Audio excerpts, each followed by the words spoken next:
Good evening, everyone. Good evening.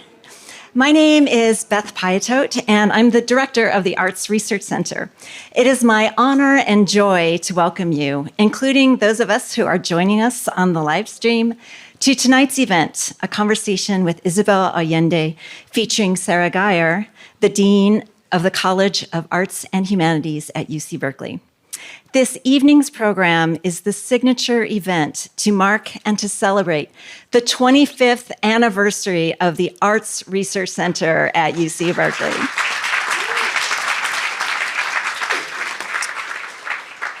The mission of the Arts Research Center is to think through the arts. That is, to support arts research and artistic experimentation, uplift the role of arts practice in critical thought, and to serve as a hub for artists and scholars to generate new works and analyses, both on campus and beyond. As we approached our 25th anniversary year, and as we considered how best to mark the crucial role that arts play in our lives as a form of critique, a source of spiritual sustenance, a portal of transformative beauty and possibility, and as witness to truth, we could think of no one whose life and work has more profoundly demonstrated these qualities than our guest tonight, the internationally acclaimed author Isabel Allende. We are deeply honored to be in her presence tonight. Before I offer a very brief introduction to our speakers, I have just 3 announcements. First, please turn off your phones or silence them. Second, our program tonight will begin with a conversation between Isabel Allende and Dean Sara Guyer, followed by a brief period for questions from the audience. Third, upon the conclusion of our program, we ask everyone to stay seated so that our guests can exit. There will be no book signing tonight. However, Pegasus Books is here to sell copies of books, and many of them were signed by Isabel Allende before the program tonight. Also, please stay seated because there will be prizes. As part of the Arts Research Center's 25th anniversary celebration, we'll be giving away several signed copies of Isabel Allende's latest book, My Name is Emilia del Valle. So without further ado, I am pleased to introduce our guest tonight, literary legend, feminist icon, and social activist Isabel Allende. A native of Chile, Allende was forced into exile following the assassination of her uncle, President Salvador Allende, and soon after published her first novel, the international bestseller, The House of the Spirits. Since then, she's written nearly 30 books, including Eva Luna, Daughter of Fortune, Inez of My Soul, Island Beneath the Sea, Maya's Notebook, The Japanese Lover, Ripper, and In the Midst of Winter. Her nonfiction books include the memoirs Paola and The Sun of Our Days, as well as The Soul of a Woman. She is the founder of the Isabel Allende Foundation, which promotes and preserves the fundamental rights of women and children to be empowered and protected.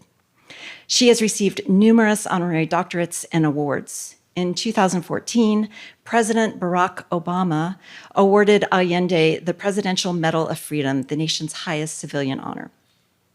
Isabel Allende will be in conversation with Sara Guyer, the Irving and Jean Stone Dean of Arts and Humanities and Professor of English at UC Berkeley. Dean Guyer's scholarship focuses on the legacies of Romanticism, Holocaust studies, critical theory, and the humanities itself. Her term as dean began in September 2021 following a career devoted to advancing the humanities, with a special focus on public-private coalitions, innovative faculty research programs, the public humanities, and inclusive collaborations across the globe. Please join me in welcoming Isabel Allende and Sara Guyer to the stage.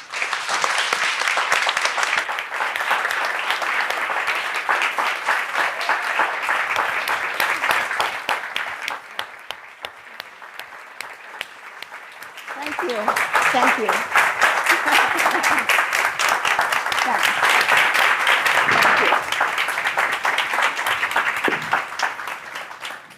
Can you see me? If not, I can stand up. Are you comfortable? Are you good? Ready to start? Well, first of all, before we get started, I just wanted to thank Beth and Lori and everyone who worked on, and Lily and everyone who worked on AV and everything else to make this possible. When Beth and I started talking about the Arts Research Center's 25th anniversary, you had all these great plans, and then you said, there's just one thing I absolutely want to do. And the one thing was invite Isabel Allende. So it's rare that we get to actually do the one thing we want to do. So thank you for making this dream possible. My mother always wanted to be a widow. And when she was dying, I said, Mom, you can't die. You are not a widow yet. And she said, you can't have everything you want in this life. Well, at least we get to host you. So tonight we're going to be in conversation, and why don't I start really by welcoming you to Berkeley, welcoming you to this beautiful library where it sounds like you've never been. And I thought we could start by talking about your books. Beth just told us about the extraordinary number of books that you've written. You've sold more than a breathtaking 80 million copies. Actually, it's 88. Okay. I don't even know what to say, right? They've been translated into almost every language that's taught at Berkeley, at least, and we teach a lot of languages, probably more than anyone else in the country. And you've written for young adults, you've written memoirs, you've been a journalist, you've written letters, and of course, you've written so much fiction. Just this year, you published the historical novel that Beth referred to, and it's set partly in San Francisco. And right now, you're also working on a memoir. So I'm curious to hear how you decide to write about these topics. How do you decide what to write, and how you landed on these projects in particular? Well, first I have to say that I have written so many books because I don't have a life. I can only write, and that's the only thing I can do.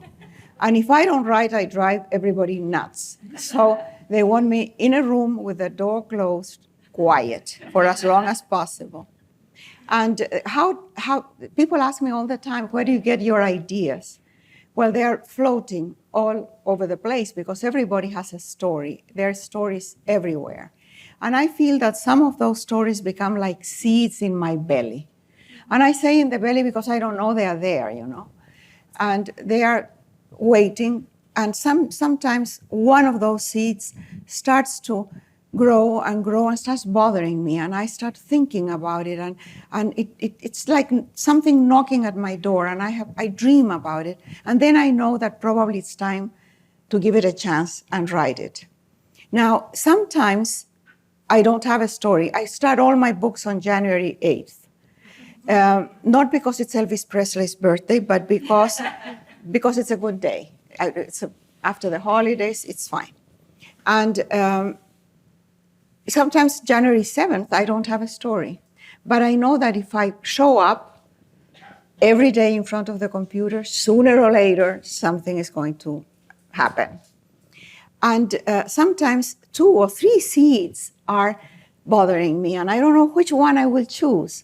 That happened a couple of years ago, that I had in mind a memoir that I wanted to write about the last 10 years of my life, and a historical novel that is about a civil war in Chile, and I will tell you why I wanted to write about that. And so I started on January 8th with both on the screen. And by 11 o'clock in the morning, one of them was coming along and the other one was stuck. So I knew that it was not time for the memoir, and I dedicated the year to the historical novel. So this year, I didn't have to think because I had already started something, that memoir. Incredible. So tell us about January 8th. What other processes do you have? So that's one, which is you start a novel. Every single year you start something new? No, because then I would have 40-something novels. I was trying to do the math. It seemed impossible. No. I start a new book only if I have finished the previous one. Okay. And sometimes I finish a book, let's say in October. And I have to wait until January 8th. And I'm desperate, looking at the calendar because I want to start. But I don't start the first sentence until it's January 8th in the morning. Wow, okay, amazing. But you know what? It's a good thing because it forces me to plan my life accordingly. I cannot be procrastinating because I know that by January I need to have an idea. I need to clear my calendar. I need to tell people, don't bother me. I have to organize my room, the research, everything. So it's been very good for me. So tell us about the research. We're celebrating the 25th anniversary of the Arts Research Center. And I'm wondering if you could talk about your historical research and how you do that. You've written books that draw upon your own family history, but also upon actual historical events. What is your process? Does it take you to archives? What do you do? It depends. Before, when I started writing, you had to go to a library. There was no other way. But then now there is so many other resources. Plus I have a brother who is a vegan and has 7 cats, who has nothing to do but his research because he's a retired professor. So he's helping me. He's my team. And he's connected to all the libraries so he can help me. But what I'm looking for in the research is the unheard, the silenced voices. If I'm writing a historical novel like Emilia del Valle, it's about the war. So, of course, I have all the military documents, I have all the history books, and I can tell you where the regiments were placed and the bullets and whatever, but that's not interesting. What is interesting is what is never in the books, the voices of the people who were defeated, the voices of the women, the little young men that were drafted and didn't even know what they were fighting for and would die alone. Even the animals, what happened to the horses, to the mules, to the dogs? That's what I'm interested in. And that's harder to find. And you find it in journals, in letters, sometimes in novels of the time, and newspapers. And so do you have you give your brother an assignment or he comes to you? No, I give him an assignment. For example, I say, was there a train between Valparaiso and Santiago in January of 1891? And he will say, which day? And I will say the 17th. No, it was inaugurated on the 23rd. Okay, so that's the kind of stuff that he can find. Wow, okay. Oh, he's fantastic. And then he gives me ideas also because he says, for example, I'm writing a memoir, and this memoir is about love. The end of love, a time alone, and finding a new love. But all this under the umbrella of aging, because I am very old. I'm 83 years old. I look good for my age, actually. Well, it takes a lot of money. And so I needed to research about aging. And so I tell my brother, I said, look, I'm talking to people, but I'm talking to a lot of women, and men don't seem to open up to this conversation. They don't seem to admit, well, for example, that they can't have an erection. And so Juan says, why do you need to interview people? Isn't this a memoir? And I said, yes, well, then you can only talk about your experience, and all the rest is irrelevant. So I hadn't thought about it. So in that sense, my brother is wonderful.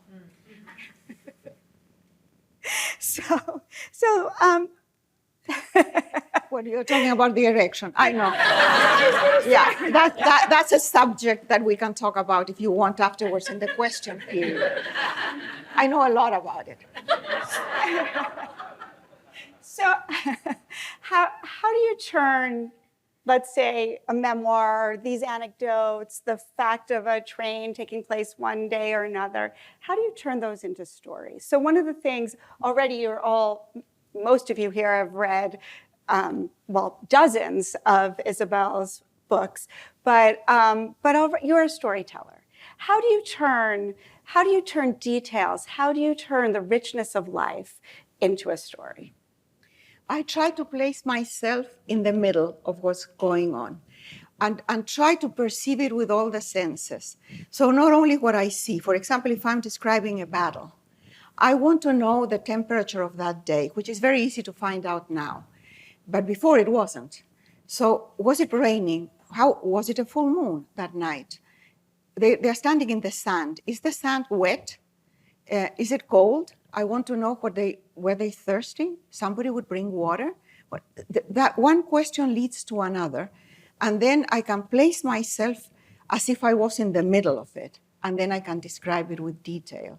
Because it's in the detail that you make the story believable, that you bring the reader into the story. Facts, well, we all know that they are alternative facts. So facts don't involve people emotionally, and that's what I want. And maybe that's why my books translate well, because I write about emotions and relationships, and those are universal. I mean, they work the same in any country, in any culture, in any language. So details can be distractions. They don't necessarily put someone in a place. They also can take someone out of a place. But one of the things that I've heard you talk about is doing away with clutter in your life. And we were just talking a minute ago about certain people or experiences you don't want to have. You've lived a full life. You don't need to have those anymore. Talk to us about, or explain to us, how you do away with clutter so that you get the kind of purity of emotion, the purity of a story, or the structure of your own life. I mean, that's also a way of doing away with clutter. January 8th is doing away with clutter. Let's separate what is my life clutter, which is one thing, and the clutter in a book. And the clutter in a book, I want the details. I avoid preaching. I don't want to tell the reader what to think, or what to believe, or what to feel. It has to come out of the writing. So if the detail is not important to create an atmosphere, to bring the reader in, to create an emotion, it's clutter. I come from a culture of abundance of language. When I wrote The House of the Spirits 40-something years ago, Latin American writing, the authors were very Baroque. Everything was very detailed and exaggerated and abundant. The world has changed, literature has changed, but now I have lived in English for so long.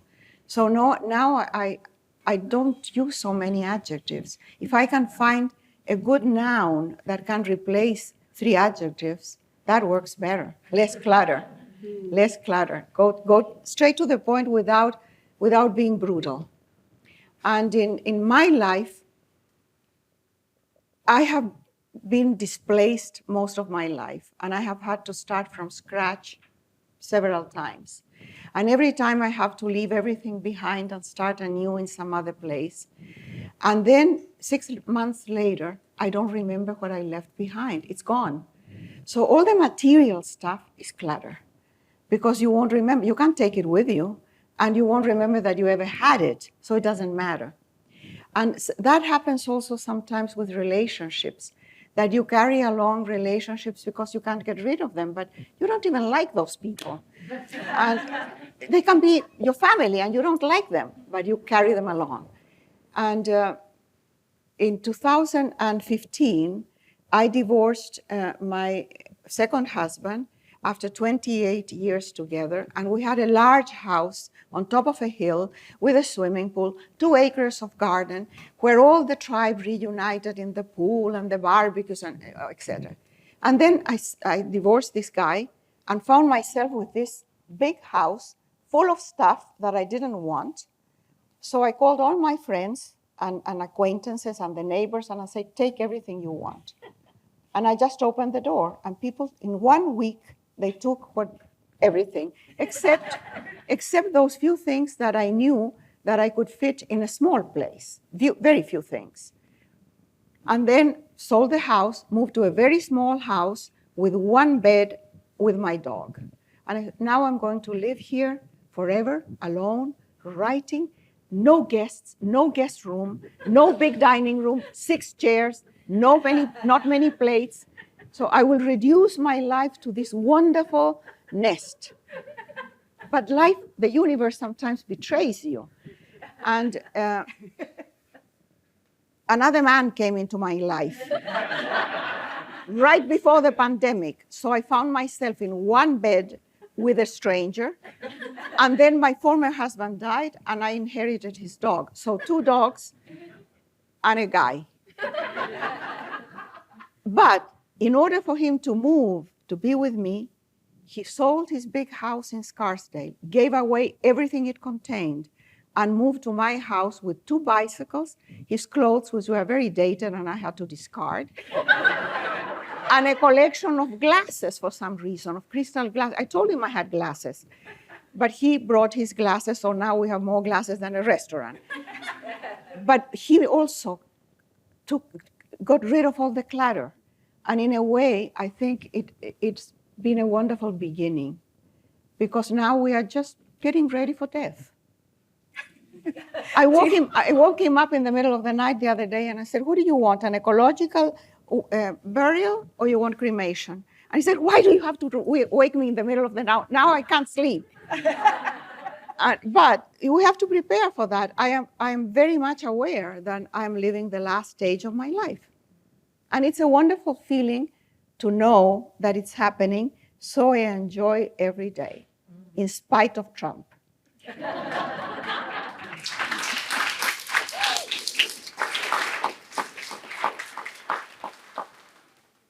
Let's follow on that last point, which is enjoying every day despite the conditions under which we live. You've lived under a lot of challenging conditions. You've walked away, as you said, from your country. You've experienced tremendous loss. I'm wondering if you could talk a little bit about, what it was like to leave Chile, to start over. You just told us about what it was like to start over after you divorced your second husband, but how? The second, or which one? Because I have several. But talk to us a little bit about, life under authoritarianism and the rise of authoritarianism. You're a witness to that. I am witnessing it here, right now. And Americans have no idea what they might lose. I was living in Chile in 1970 when we elected democratically the first socialist Marxist president ever elected in a democratic election. And immediately the CIA and the conservatives in the country started plotting to destroy that government. And eventually, after 3 years, they sort of promoted a military coup that took over the country. What happened in Chile was very interesting because it happened in 24 hours. It was the longest and most solid democracy in a continent of revolutions, of military coups, of dictators, and Chile was an exception. And then when this happened, we were not prepared. We didn't know what a military coup was or a dictatorship. And so the first day when they took over, they bombed the palace. Imagine the armed forces of the United States bombing the White House and the Congress and killing. Trump did it for them. Huh? Trump did it for them. Yeah, well, what happened in Chile was so sudden, so brutal, that there was no reaction. There was this. Everybody was sort of stunned. Plus, there was curfew and censorship. The curfew lasted 76 hours. 72 hours, so that you couldn't go out and you didn't know what was happening. And that was the time when they arrested people massively. And people disappeared. They closed the universities. Certain professions like sociology, anthropology, psychology, several of those were closed because they were supposed to be Marxist. Congress was suspended indefinitely. All political parties were abolished. If you were in a union, you might be arrested just because you belonged in the union. So there was no resistance, no possibility of changing anything or speaking up for a long time. Now, in Argentina, it didn't happen that way. The same thing happened slowly. It happened one step at a time, one thing at a time. And people thought, well, I can live with this because, okay, it doesn't affect me personally. And then it was something else and something else. And soon enough, they started what it was called the Dirty War. And the Dirty War was just as brutal as what had happened in Chile, but it was not as open. Chile was the example in the world of a dictatorship. So Pinochet became like an icon. In Argentina, in Uruguay, in Brazil, it was happening, but there was not a face to it as it was in Chile. So eventually I had to get out, of course. And there was no resistance to speak of, but there was an underground network of people helping those who needed to be helped. First of all, food in the slums because people were starving, but also trying to hide people, get people to find asylum in embassies, or try to get them across the Cordillera somewhere, get them out of the country, or hide them, just hide them. So all that was happening, and there was that kind of resistance in Chile. And slowly, we were talking up there about what is resistance really. Resistance grows. It starts as a seed, and it starts to spread and spread until it reaches a critical number. And it is in that point of the critical number where things change, not before, unless there is a war. What happened, for example, in Germany, they lost the war, and that's why everything changed. But otherwise, what happened in Latin America, which was a continent of dictatorships from the late 60s, 70s to the late 80s, what happened was that there was this resistance that was growing and changed everything eventually. It takes a long time, but that's the way it works. So people, don't give up. Don't give up. Talk to each other and believe that there's many more than we can see.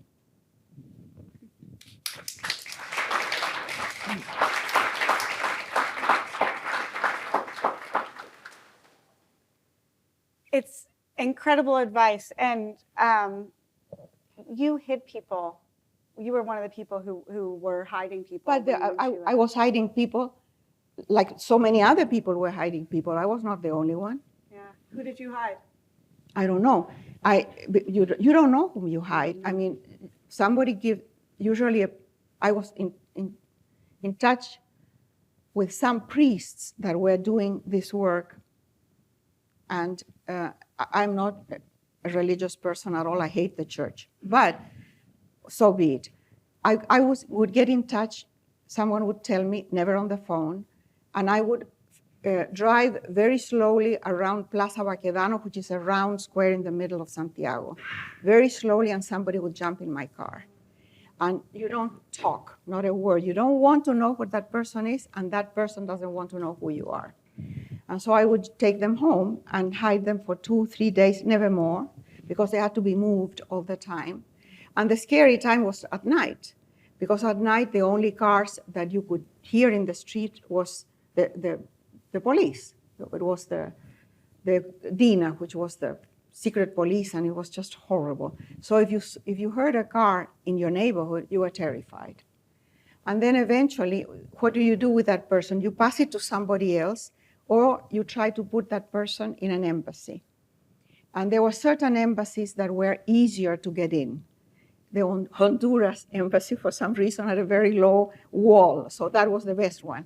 But there were others, like the Italian and the Argentinian and so forth.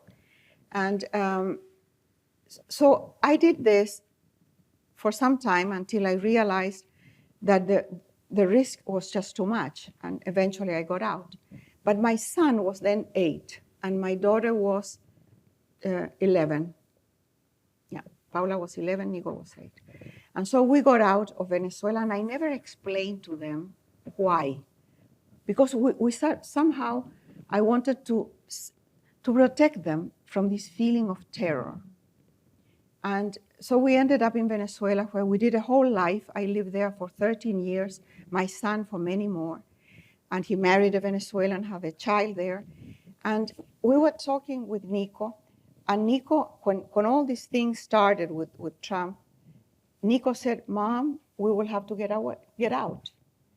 And I said, "Wait, we'll see. One day at a time, we'll see." And I realized that Nico had internalized the fear from childhood. He couldn't remember rationally what it was, but I saw him so anxious, sweating, I mean, the whole thing, that I realized it was ingrained in him. And at that time, which was some time ago, Nicolas never knew, and I didn't know, whom I had hidden or not. And I couldn't prove that this had ever happened. It could have been, I have this wild imagination, I lie all the time. I could have made it up, I don't know. But then they were filming a documentary in Spain recently, a documentary about the people in Chile that were assassinated by the dictatorship that were Spanish citizens. And one of the survivors was in the documentary, interviewed. And the guy said that he had been hidden in my house, that I had hidden him, and I took him out of the country. Well, you can't see this thing. So finally we have a name, and we have a face, and we have a guy that it really happened. So I said, Nico, look, this really happened. And he said, thank God, because I was beginning to doubt. Yeah. So you see, that's the way it goes, the way it happens. Life puts you in a situation in which sometimes you don't have a choice. So I have one more question for you, and then I know, I imagine many others in the audience have questions. But looking around, there are a lot of students here, some recent graduates and others, and I wonder, especially for, and we know that not all students are young, but it's, the oldest student in the university here, the whole campus, is my husband. You will see him, a little old man coming around. That's my husband. So, but, for all the students here, what advice do you have to them as people, but also many of them, I imagine, are writers and thinkers and artists and, curious about this world? What advice would you share with them? I hate to give advice because what might have been useful for me might not be of any use to anybody else. The only thing that I dare say to young people is take risks. Just take risks. There will be hurt and suffering, and so what? If you want to have a life, you have to have adventure. You have to there's nothing wrong with suffering, and just risk it. And in my life, I think that excuse me, that has been like a constant in my life, not because I chose to do it, but because life always put me in a situation in which there was risk. And I realized at my age that it was great, and that there was nothing wrong with it. And from every test, you come out stronger. You learn more. I've never learned anything from happiness. Nothing from happiness. Only from loss and pain. Thank you. Thank you.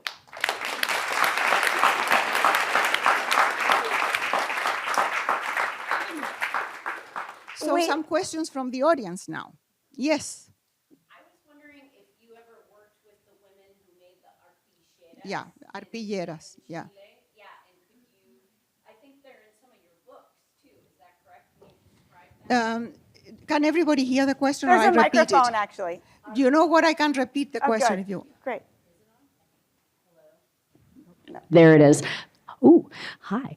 Arpilleras and what they are in Chile, and it's a form of resistance. You were talking about that. Okay, in Chile, the first few years of the dictatorship created great wealth for some people and great poverty for many. And the women that often found that their husbands or the men in the family had disappeared or were arrested or were in prison, found themselves being the head of the family and with very little resources.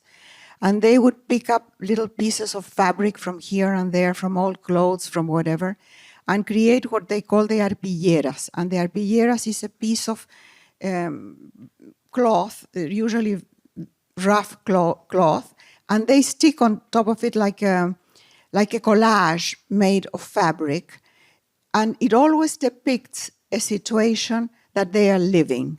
For example, a line of people waiting for the soup kitchen, people waiting at the morgue. So you see the building and then you see women there with their children, or in front of the jail, or protesting about something. So it was always depicting the reality of the people who were suffering during that time.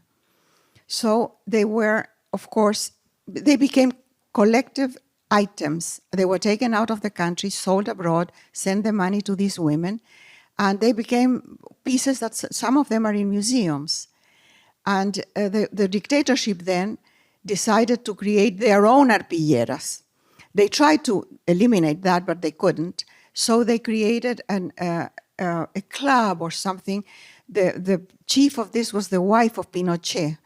And they created the happy arpilleras. So everybody was, it was the spring, and there were flowers, and there was music, and the children were dancing. Nobody bought them. To this, who wants that shit? And so the arpilleras have become a symbol of resistance, as many of the songs were. And there's another thing that is beautiful. In Chile, the national dance is the cueca. And the cueca is a very particular dance. It is the cock and the hen, supposedly. And so they are courting.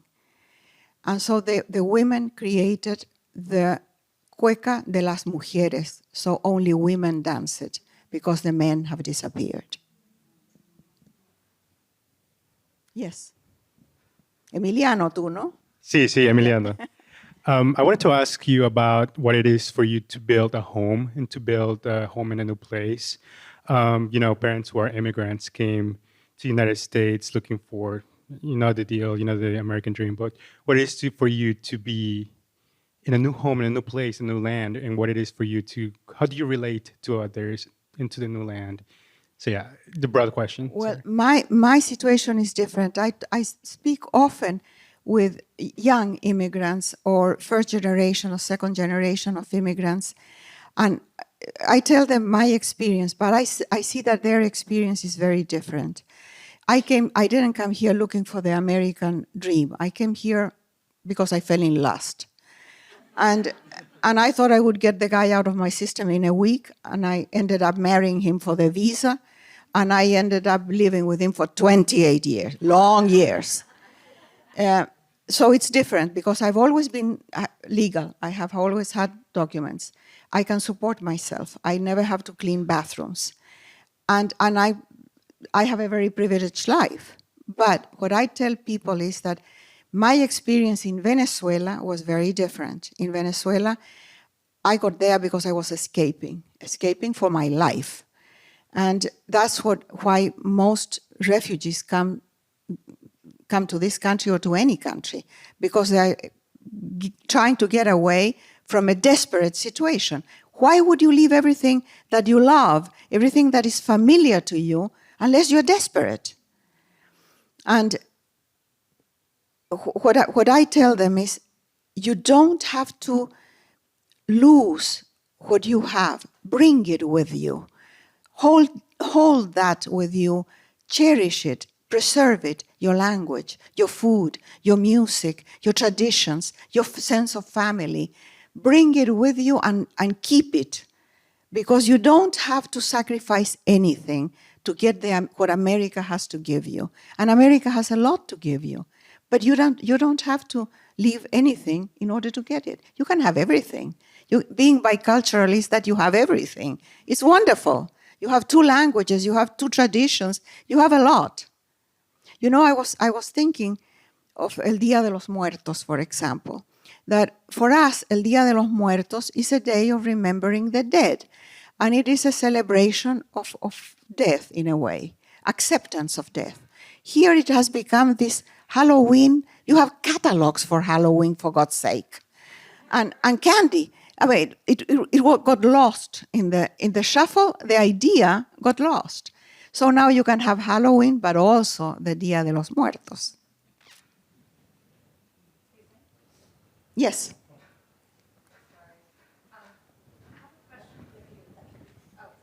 There are mics coming around, so if you have a question. So with the mic. creativity, curiosity, research, details, and across cultures and countries, we have similar experiences. My question for you is, with technology, with the ease of, let's say, input, output, I view it as a tool, right? We can help it for creativity. And at the same time, I'm wondering, has there been cognitive capture? Because we've gotten so used to maybe the ease of not having to take risks for our own, let's say, cultural production or our own creativity. This is a very long way of saying, sorry, I'm nervous. This is incredible. I'm curious about your thoughts on artificial intelligence technologies and what may be happening in terms of social changes, because I feel like some people are just checking out, are becoming neutered. And at the same time, too, you mentioned risk-taking, right? You wouldn't talk on the phone, and technology in that regard has also changed. What are your thoughts on the use of technology, critical thinking, and all of the things in between? You know, it's interesting. My stepfather was born where there was one telephone in Chile, and he saw the men walking in the moon.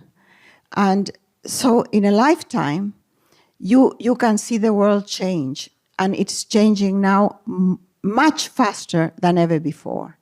It took centuries to get to the Industrial Revolution, and now it's getting minutes to get to a new technology that can change your life.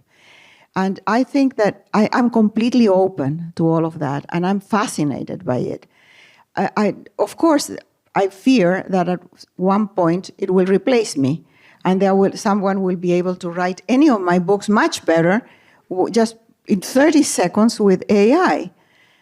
But that doesn't stop me from being fascinated by the fact that that's possible. I have another example that might seem stupid, but I wrote a letter to my mother, and she wrote to me every single day of our lives. I have 24,000 letters in boxes by year. And the first boxes, the old boxes, are handwritten. And my mother's handwriting was the calligraphy of the time. I mean, beautiful calligraphy in beautiful paper, not one correction because she would have to think the sentence before writing it. And so there was a beauty there that, of course, when we discovered that there was emails, all that was lost. And we started to write to each other several times a day to say nothing, small talk, in brief telegram-like sentences. But we gained something. We gained the immediacy, the fact that we were conversing, we were talking to each other, a dialogue, but we lost all the other thing. So now when I see what's happening with the technology, we are getting a lot of stuff and we are losing. Of course we are losing, and we have to adapt. But I think that one thing is never going to go away, the need for humanity, for stories. Stories connect us. Stories teach us that we are not alone, that this experience happened to another person, and maybe to many. When I wrote a memoir about my daughter's death, I never expected the reaction that I had. At the time, there was no email. So by snail mail, I got boxes and boxes and boxes of letters from everywhere, people telling me about their losses. And so a book can connect you to your own emotions, and it can connect you to other people who feel and think like you.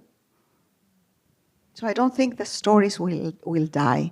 The technology will change. Maybe one day we will have a chip implanted inside the ear, And then we will get the story at night. Who knows? It doesn't matter. But the story, the need for the story will be there.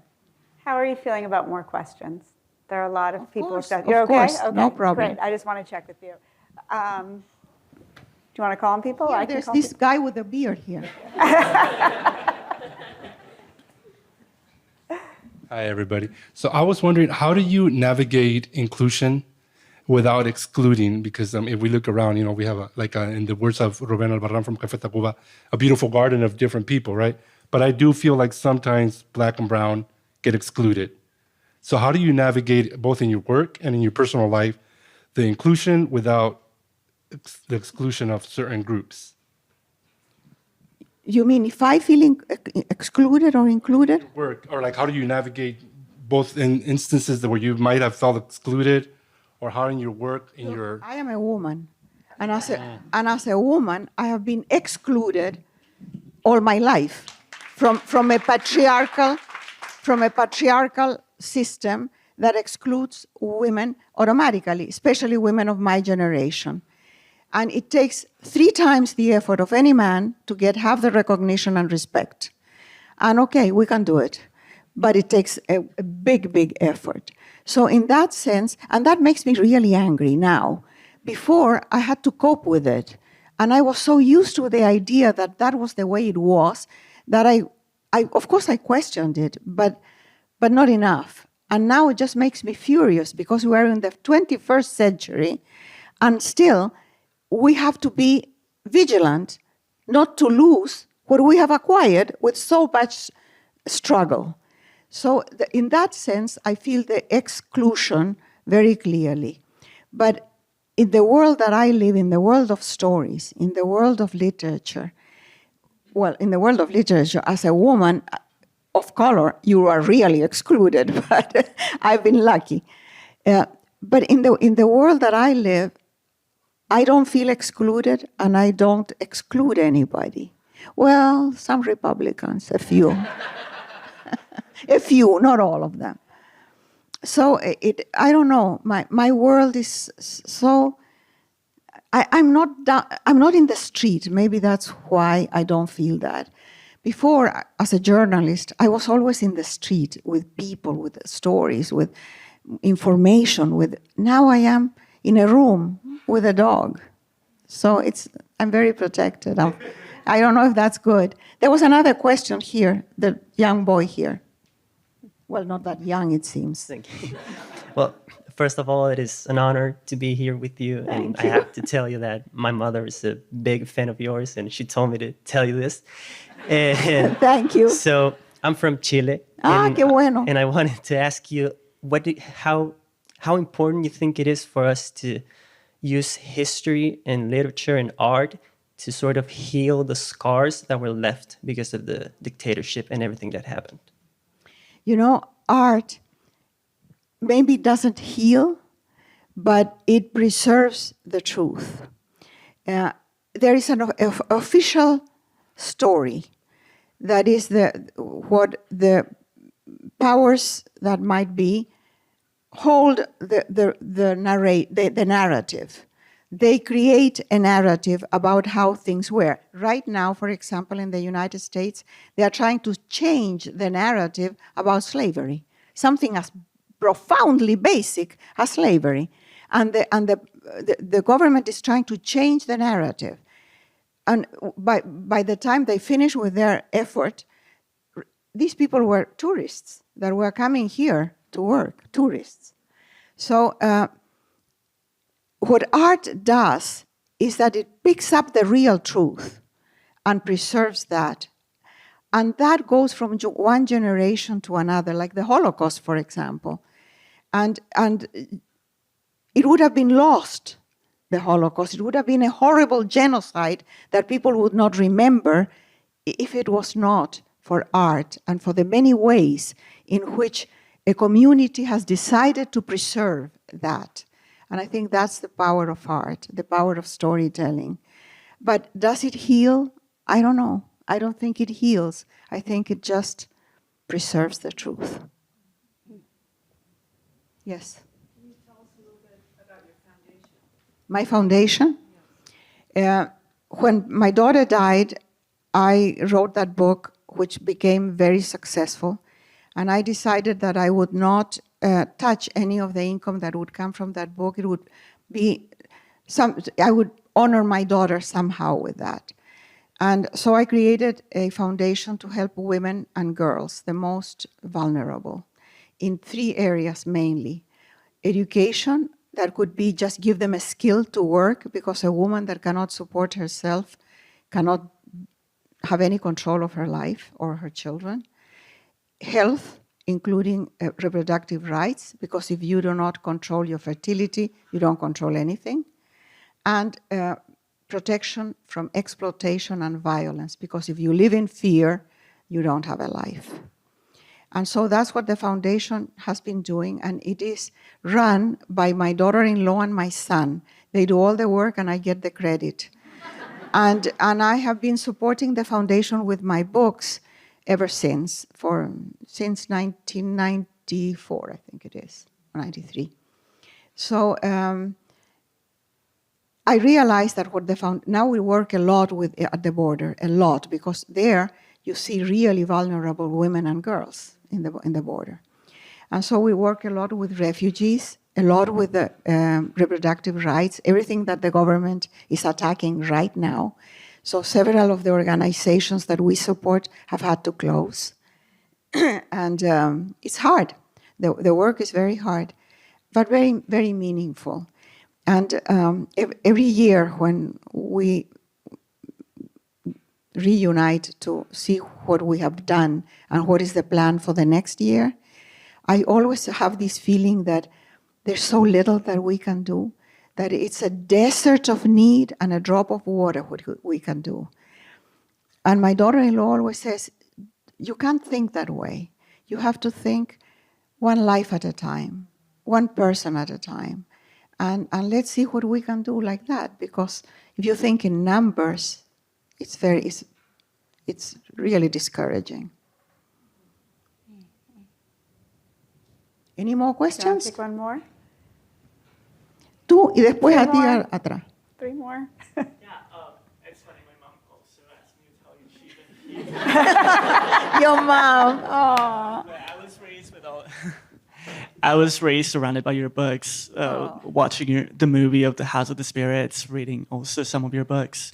To my question, you mentioned earlier about your books being very translatable, and I was wondering, when you write, do you think about translatability? No, I don't think about anything when I write.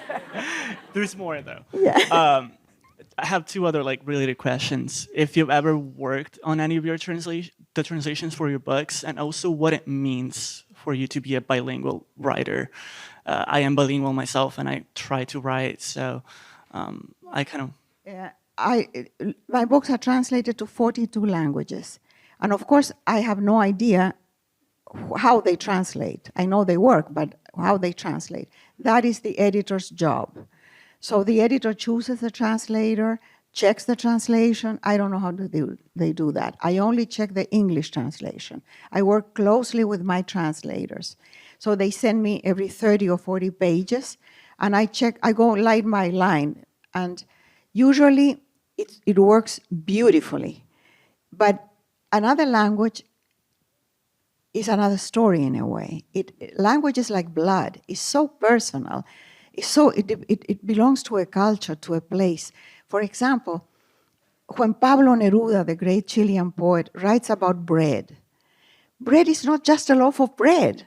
Bread means people, means the table, means family, means community, means poverty often. So it has an echo that we don't have it in another culture. So you translate bread, and bread is pan, and it's fine, but it doesn't have the same inner feeling sometimes. And what I see that is often lost in translation is irony. Not so much sense of humor, because humor is very blunt, very direct. But irony is something that works in a very subtle way, and that is usually lost. And I have written books in both languages when it's nonfiction. I can do that. But if it's fiction, I can only write in Spanish because I think in Spanish. And I don't, if I would write in English, I would be with the Google Translate all the time. In Spanish, I don't need that. You up there in red. Buenas noches. My mom, my sister, and me. we read your books all together. I mean, not together, but you get the idea. Thank you. And we thank you for taking us on these epic trips. Like, that's how we feel about when we read your stories. We all want to know, because we get so engrossed in these characters, we want to know what Emilia and Eric are doing right now. And we want to know, how did Covadonga, is it Covadonga? How did that dog get its name? Okay. That's what we want to know. Okay. So in the book, the protagonists are Emilia and Eric. And at the end of the book, supposedly, he has come to the south of the world and found her and will bring her back to civilization somehow. I think, in my mind, that she stays with him for a while. But I haven't written this, but this is what I think. She would get bored with the guy soon. And so she's an adventurer. She will go to another war. She will go somewhere. She will be traveling. That's what I think. But I may be wrong. And the Covadonga.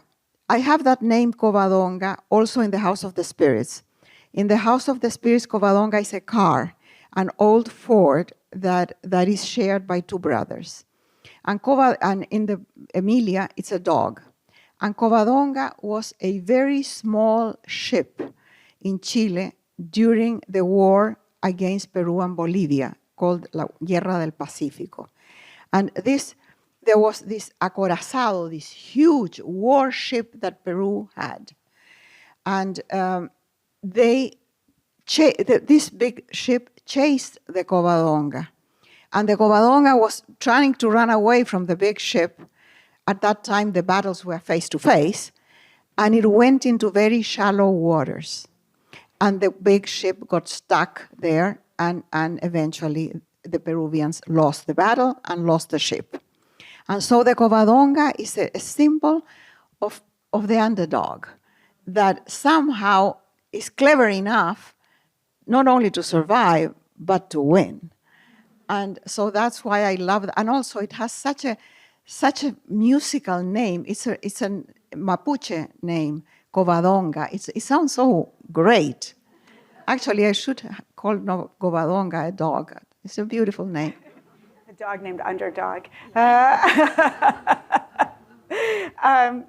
Another question or two? Or yeah, you're sure? Okay. Here, there's this guy here. Hola Isabel, mi madre también.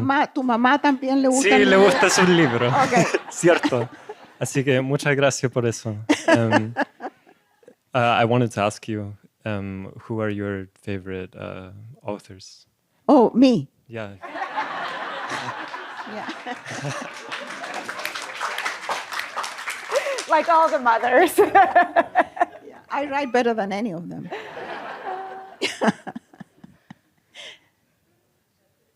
Any other question? Next question. There's one back here. Okay, great. Thank you so much. I was wondering, I'm speaking as a lecturer, and you were talking about facts and emotions before, and I feel we are teaching a lot of things we're supposed to know and all the factual part, but maybe there's something you could advise us as lecturers also to, catch up with the emotional side of things and kind of feel the realities with the structures, social structure, theories we get people to engage with, also to catch up with the emotional side. What would you advise lecturers? Are you a lecturer? Mm-hmm. What do you lecture? Anthropology. Oof, you're That's just facts, my dear. I mean, they're all dead, those people. Yeah. So. I teach in Europe, so it's okay. I don't know. I always think, my head thinks in terms of stories. So whenever I see anything, I try to think what's the story behind it. And it is in the story that I find the human touch, the emotion, the suffering. That's what I'm interested in. But I understand that if you're a lecturer, you need facts. And that's what you lecture about, what you know. But to me, it's the story that is always interesting. So I suppose that if I was an archaeologist or an anthropologist or whatever, and I would always be asking, what happened? What happened? Who is this corpse here, this cranium? Who was that person? I don't know, I'm fascinated by that, you know? Any other question? Buenas noches, señora. Buenas noches, señora. Tu mamá también. No, yo. Yo. Y mi mamá, y mi hermana, y mi mejor amiga, y mis tías. Okay. My whole family has been just an avid admirer of yours, and my family cannot believe that I'm standing here watching you. And I just wanted to say a quick story that they would not forgive me if I don't share with you. And it's about your book, Violeta. My best friend was going to name her child Violeta, and he ended up being a boy, so he named him Diego. But Diego dreamed of having a child called Violeta when he married. And unfortunately, we lost Diego to cancer in 2021. So sorry. A month before you published Violeta. Oh. And so when Violeta came out, it was just so... We always had this special connection to you and to your work and walking us all through our lives. And so having that book come out when we were grieving this child was just really meaningful to us and to my family. And she has just this, she feels this special connection to you, and she's always wanted to write to you, and she's like, I cannot do this because I just cry and cry and cry. Oh, thank you.